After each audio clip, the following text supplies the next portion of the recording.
Okay, so this is the tour of the Meidum Pyramid, which is located at the Fayoum Oasis, Egypt, North Africa.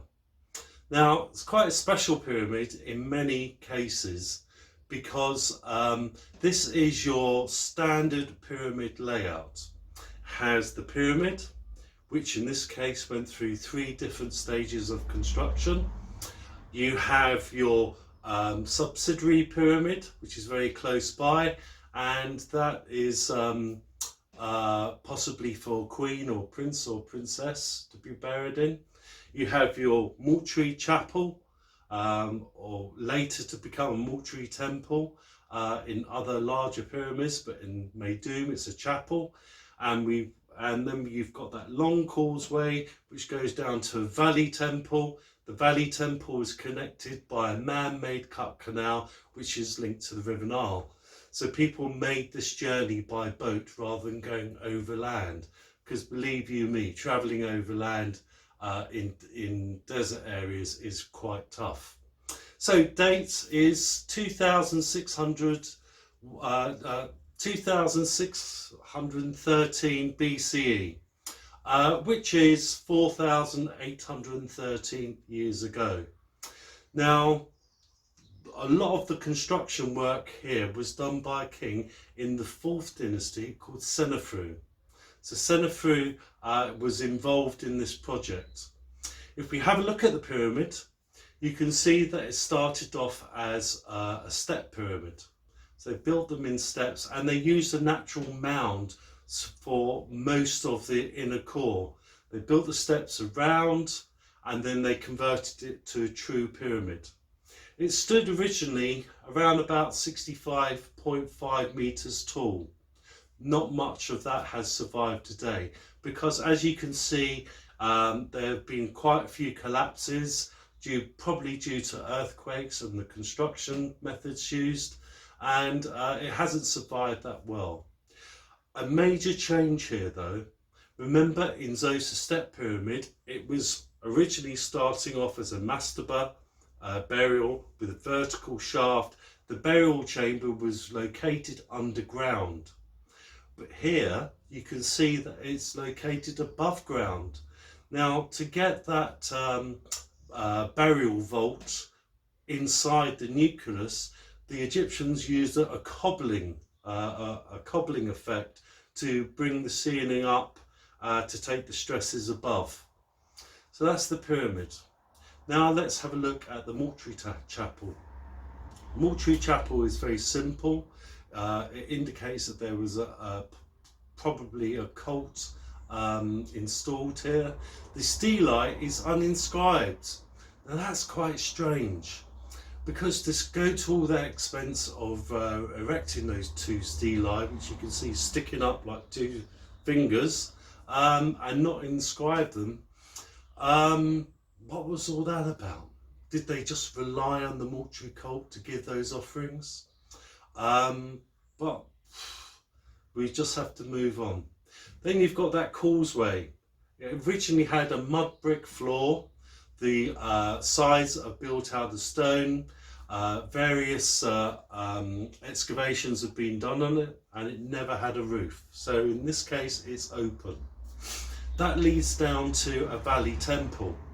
Now the valley temple is no longer there now. It's underground. It's been quarried away by various people in antiquity and in modern times. But remember what probably happened in the valley temple.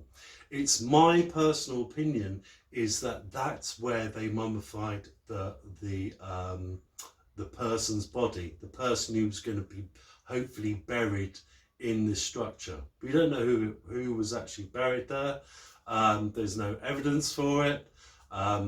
The burial chamber inside the pyramid seems to be unfinished in certain ways, but the valley temples were for, I think, mummification.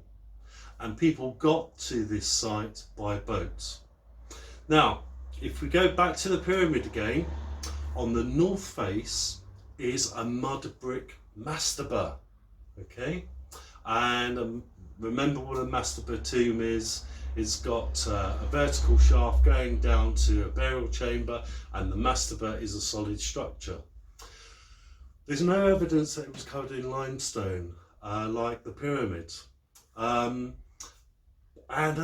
there's been lots of controversial theories over who actually had ownership, because the sarcophagus inside, the stone sarcophagus inside, is uninscribed, so we don't know who the owner was, and there's no evidence of anything that survived the robbery, so we just don't know.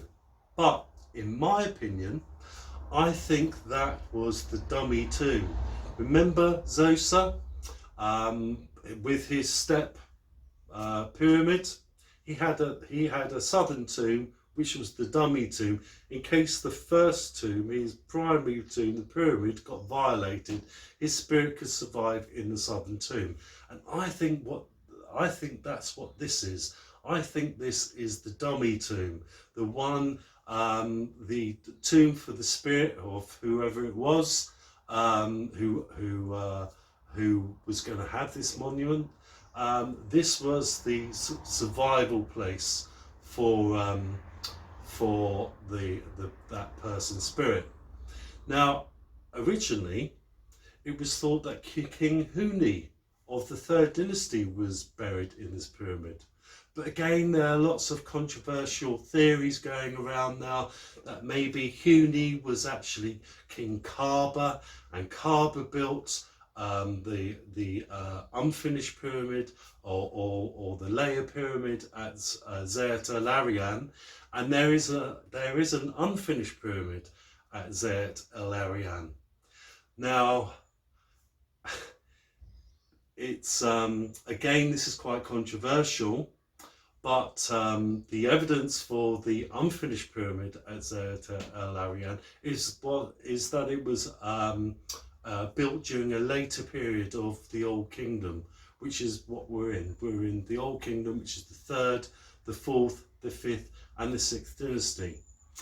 But if it was unfinished, maybe someone usurped the works. In which case, if the layer pyramid was for Huni and King Kaba, then maybe the unfinished pyramid of Zayat al-Aryan was going to be the secondary tomb, the dummy tomb for the king's spirit at Zayat al-Aryan, and then later on it was usurped in the Old Kingdom. So they continued picking up on the project, the unfinished project. So these could be answers to some of these questions. I don't know. It's just a guess at this time.